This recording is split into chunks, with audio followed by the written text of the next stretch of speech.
Elle fait partie des femmes qui, depuis plusieurs années, œuvrent pour l'autonomisation des femmes de Bukombe. Récemment nommée pour la deuxième fois au Conseil économique et social, elle représente désormais une partie des aspirations des populations de la Takora au sein de cette institution consultative. Mais quel est réellement le rôle du Conseil économique et social? Que peut-il apporter aux citoyens? Nous en parlons aujourd'hui avec Madame Tempa Ncha. Alors, bonjour, Maman Tempa Ncha. C'est un honneur pour nous de vous recevoir aujourd'hui sur notre canal. Merci à vous d'avoir accepté notre invitation. Bonjour, monsieur le journaliste. Oui. Je suis aussi contente d'être à vos côtés. D'accord. Alors déjà, est-ce que vous pouvez vous présenter pour nos amis qui vont nous suivre? Merci bien. Je réponds au nom de Ncha Tempa. Je suis un agent de développement communautaire à la retraite, secrétaire général de l'Union des femmes pour le développement de Bukombe, UFEDEB Yenta, et je suis conseillère au Conseil économique et social. D'accord, une brève présentation, mais très intéressante. Alors, déjà, vous l'avez dit, vous êtes agent de développement et SG de UFEDEB Yenta, ici à Bukombe. Moi, je veux comprendre, pour commencer, comment est-ce que votre engagement est né à travers déjà UFEDEB Yenta? Parce qu'on sait que c'est une association, c'est un groupement de femmes qui existe depuis bon nombre d'années. Et comment est-ce que votre engagement pour une telle association est né? Et cet engagement vient du fait qu'à un moment donné à Bukombe, nous, les femmes du milieu, on a constaté un fait. On a constaté autour des années 2000 que dans les écoles, il y avait moins d'enfants filles que les enfants garçons. Vous allez dans une école et dans une classe là où vous trouvez 50 élèves, à peine il y a 10 enfants filles. Et lorsque vous continuez au niveau du collège, vous regardez un peu dans les salles, au niveau des classes de 4e, 3e, sur 80 élèves, à peine une dizaine de filles. À partir de ce moment, on a dit que quelque chose n'allait pas dans la commune et il fallait vite réagir. Nous étions un certain nombre à faire le même constat et quand on s'est retrouvés en tant que filles du milieu, on a dit qu'il fallait créer une association de femmes où les femmes allaient se rencontrer pour parler de tout ce qui est problème femmes. Et c'est comme ça, ensemble, on a créé UFEDEB le 30 août 2003. Le 30 août 2003. Et l'objectif premier était qu'on se mette ensemble pour sensibiliser nos parents, nos époux et nos sœurs sur la scolarisation des enfants en général et surtout des filles en particulier. Et on a fait ce travail pendant un certain nombre d'années et on a constaté réellement l'effet. Les hommes comme les femmes, ils ont accepté de libérer les enfants filles pour qu'elles aillent à l'école. Oui. Une chose n'est pas d'envoyer un enfant à l'école. Il faut suivre aussi. Il faut suivre, il faut un suivi.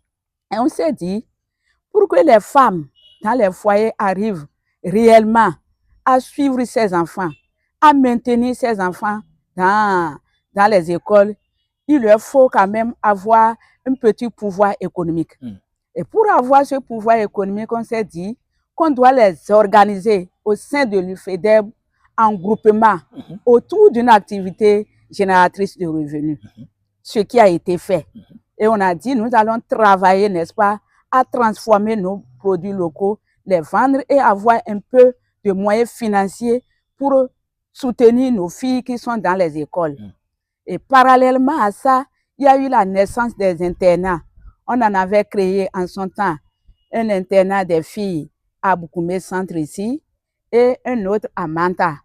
Bon, à force qu'il y ait des établissements, des collèges dans les arrondissements, celui du collège de Bukombe a été fermé, mais à Manda, l'internat continue et chaque année accueille les filles qui viennent des villages pour rester à l'internat et pouvoir continuer les études au secondaire.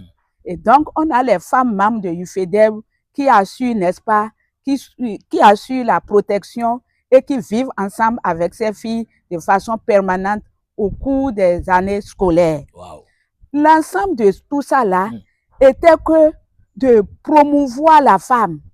De promouvoir la femme parce qu'on a constaté si nous-mêmes, filles du milieu, on ne prenait pas cet engagement pour s'occuper de nos milieux sensibiliser nos sœurs, voir comment ensemble on va être un peu économiquement libre, on ne pourra pas s'en sortir. Et demain, pour qu'il y ait des cadres femmes dans la commune et à divers niveaux du pays. D'accord. Alors ça, c'est vraiment intéressant. Je pense que ça fait, vous avez dit, outre 2003 que l'IFEDEB a été créé, on est à plus de 20 ans aujourd'hui. Ça veut dire que vous avez plus de 20 ans d'expérience dans ce domaine-là. Alors déjà, est-ce que vous pouvez nous parler brièvement de votre parcours personnel? Parce que là, vous nous avez parlé de IFEDEB, mais vous, votre parcours personnel, est-ce que vous pouvez brièvement nous en parler? Merci, monsieur le journaliste. Je suis née à Aboukoumé, j'ai grandi à Aboukoumé, j'ai fait mon cours primaire, le secondaire à Aboukoumé, j'ai fait le bac D à Nat-Tengo en 1990. Après le bac, pour la petite histoire. Après le bac, j'ai continué à travailler dans les projets et programmes ONG.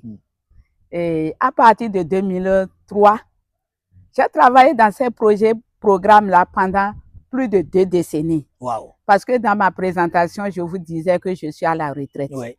À partir de 2003, ensemble avec les autres sœurs de Boukoumé, on a créé UFEDEB. Et parallèlement à nos activités du projet, on a travaillé, n'est-ce pas, pour promouvoir économiquement les femmes et sensibiliser les parents pour qu'ils envoient les enfants filles, surtout à l'école. J'ai commencé la politique en 2010 avec le parti FCBE, Force courir pour un Bénin émergent.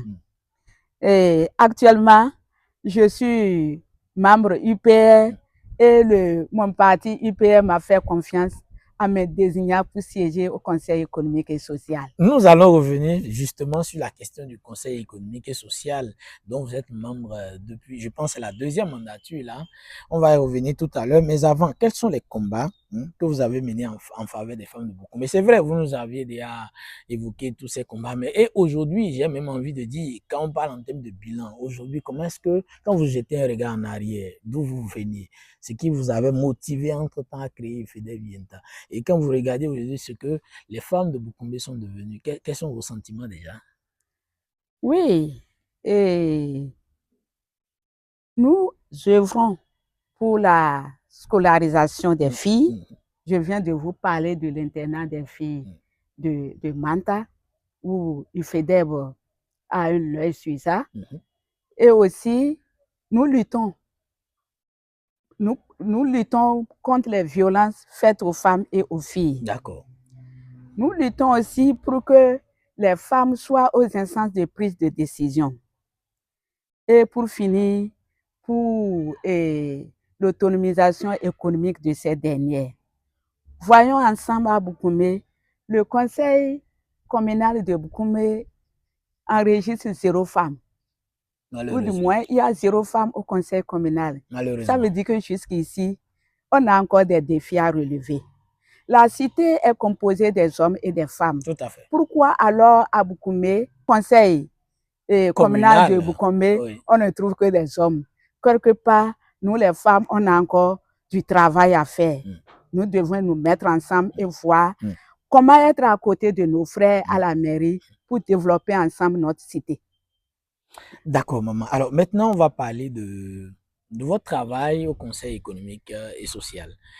Il y a quelques semaines, nous avons appris que vous avez été à nouveau nommé dans le Conseil économique et social. Et moi, la première question que je voudrais vous demander, c'est quel a été votre sentiment en apprenant cela? Je voudrais d'abord vous dire que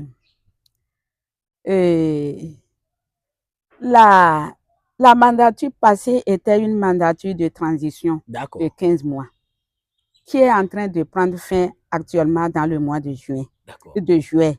J'ai été désignée lors de cette mandature passée par mon parti UPR pour siéger au Conseil économique et social.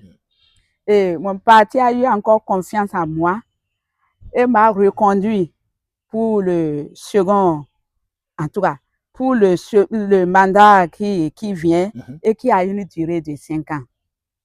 Je remercie mon parti pour m'avoir fait confiance. Et quand on m'a annoncé que j'étais encore retenue pour la mandature qui va commencer dans le mois d'août, j'étais vraiment saoule de joie. Saoule de joie.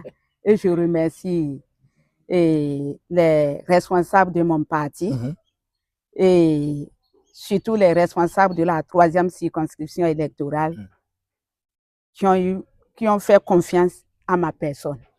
D'accord. Alors, maman, depuis là, on dit Conseil économique social, en abrégé CES, je suis sûr que beaucoup de citoyens comme moi, certainement, ne savent pas à quoi vraiment c'est cette institution. Quand on parle du Conseil économique social, qu'est-ce que c'est? C'est quoi son rôle concrètement? Le Conseil économique et social, c'est une institution de la République et c'est une institution consultative. Il conseille le gouvernement et l'Assemblée nationale sur tout ce qui est sujet et qui a trait à l'économie, le social et les aspects aussi culturels. Voilà. Aussi, le Conseil économique et social concourt à l'imprégnation des lois auprès des populations et recueille les attentes des populations et qu'il transmet au gouvernement comme à l'Assemblée. D'accord. Voilà de façon ramassée le rôle, n'est-ce pas, du Conseil économique. Donc, si j'ai bien compris... Il a un rôle consultatif. D'accord. C'est justement ce que je voulais dire. Si j'ai bien compris, c'est que le Conseil économique social a un rôle consultatif. Et donc, quand il s'agit des questions économiques et même sociales, il peut être consulté, et voilà, aussi bien par l'Assemblée nationale que par le gouvernement. D'accord. Alors ça, je ne l'apprends que maintenant, je vous l'assure. D'accord. Alors, maintenant, vous, en tant que conseillère au Conseil économique social, parce que là, on a parlé de l'institution, mais j'ai en face de moi une conseillère au Conseil économique et social. En quoi va consister concrètement votre rôle?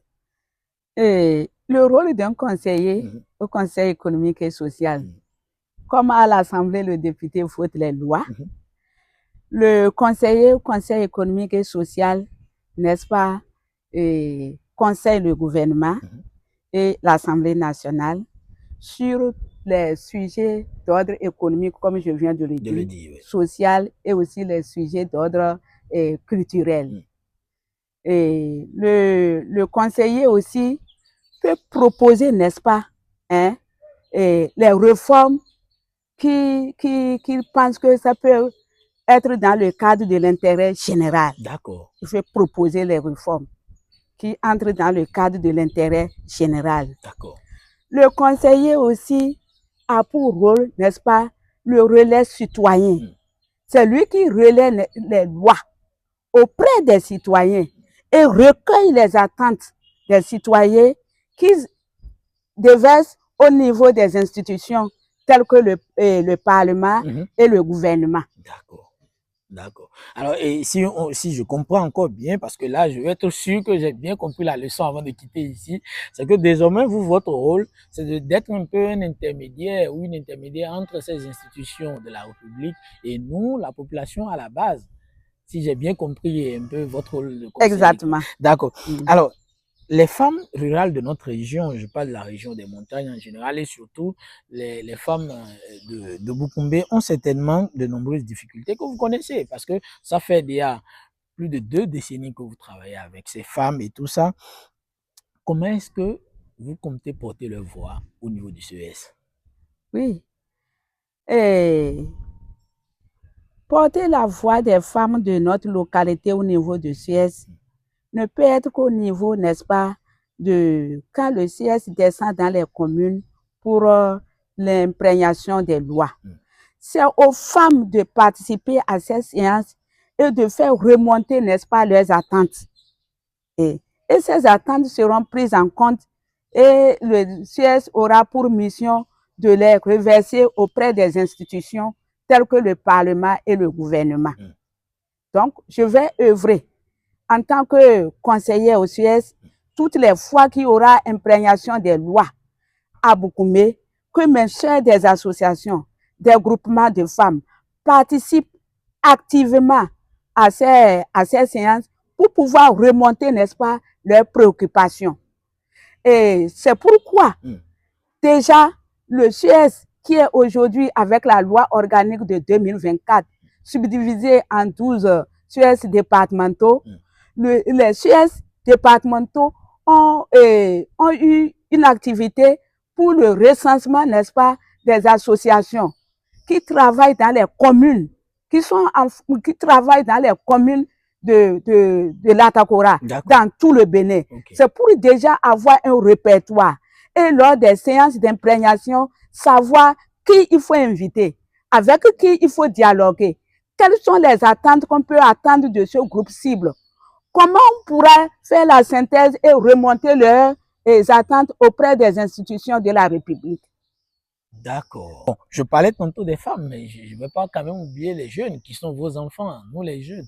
Vous savez, nos jeunes ont aujourd'hui beaucoup d'attentes vis-à-vis de nos institutions de la République. Et quand vous me dites que le CES joue un peu un rôle d'intermédiaire entre les populations à la base, donc y compris les jeunes et les institutions de la République, moi j'ai bien envie de savoir, alors maintenant, comment est-ce que ces jeunes-là peuvent aussi profiter du CES, du rôle du CES. Et vous, en tant que conseiller au CES originaire de Boukoumé, comment est-ce que les jeunes de Boukoumé, vous estimez, peuvent profiter un peu de votre présence dans cette institution? Oui, la plupart des jeunes aujourd'hui ont un seul problème, l'emploi. C'est ça. L'emploi. Oui, vous le connaissez bien. Le gouvernement travaille dans ce sens avec les autres institutions pour créer les emplois, n'est-ce pas, au niveau des communes comme au niveau national, pour que chaque jeune trouve désormais quelque chose à faire. Mais les jeunes aussi, je les exhorte à ne pas toujours rester les bras croisés et penser que quelque chose est déjà bien fait, comme il fut un moment, les années passées, où quand on finit d'étudier, on vient à la maison, on attend que le gouvernement t'appelle pour te donner du travail. Nous avons dépassé ce temps. Cette époque est révolue. Oui, nous avons dépassé ce temps. Il faut les jeunes aujourd'hui dynamiques, qui soient capables de toucher à tout. Ce n'est pas parce que j'ai fait l'économie et que je suis économiste et c'est fini. Aujourd'hui, il faut savoir apprendre quelque chose qu'on peut être en train de faire en attendant de trouver dans une banque à faire et valoir ton diplôme d'économie. C'est ça. Voilà. Donc, je conseille aux jeunes comme aux femmes de venir souvent participer massivement aux séances d'imprégnation des lois organisées par le CES et faire remonter aussi leurs difficultés. Faire remonter leurs difficultés. Et ensemble, on verra dans la mesure du possible ce qu'il faut faire pour ces jeunes-là. Comment parler aux institutions de leurs problèmes pour qu'on sache que réellement, à la base, les jeunes rencontrent beaucoup de difficultés. Même quand ils finissent d'étudier, ils reviennent, qu'est-ce qu'il faut faire, comment il faut le faire, avec quoi il faut le faire, c'est souvent difficile. Même ceux qui font des écoles professionnelles, quand ils reviennent souvent, il y a du matériel qu'ils doivent avoir pour leur permettre de commencer tant soit peu quelque chose en attendant d'élargir ce qu'ils veulent faire. Oui. Mais ils sont limités par les moyens. On dit, les institutions de microfinance, oui, je sais, je suis du milieu. Ce n'est pas souvent aussi facile d'aller dans une institution de microfinance et avoir ce que tu veux et au moment où tu le veux pour mener ton activité. On est tous conscients au Bénin. Et je pense qu'ensemble, on ira plus loin. Ensemble, on ira plus loin. Plus loin ensemble. D'accord. Alors, maman, merci de nous avoir accordé ce moment d'échange. On va bientôt sortir de cette discussion. Est-ce que vous avez un dernier mot? Oui. Et mon dernier mot, c'est de dire à mes sœurs de Boukoumé qui sont dans les associations, dans les groupements, en train de travailler, soit la transformation des produits locaux qu'elles mettent sur le marché pour, n'est-ce pas, améliorer leur pouvoir économique. Je les encourage et je les félicite davantage. Celles qui ne sont pas encore dans les groupements et les associations, je les invite à venir massivement dans les associations parce qu'ensemble, on est plus fort et on va plus loin. Ensemble, on est plus fort et on va plus loin. C'est sur ces mots que nous allons arrêter cette discussion. Maman, merci pour cet honneur. Merci beaucoup de nous avoir accordé ce moment d'échange. Et félicitations à vous et surtout bon courage dans cette nouvelle aventure professionnelle qui se pointe à vous dans le CES. Nous espérons que ce soit une aventure aussi bien bénéfique pour vous que pour nous. Et on se donne rendez-vous certainement bientôt pour d'autres échanges. Merci, monsieur le journaliste. À très bientôt, maman. Merci, William. Ouais.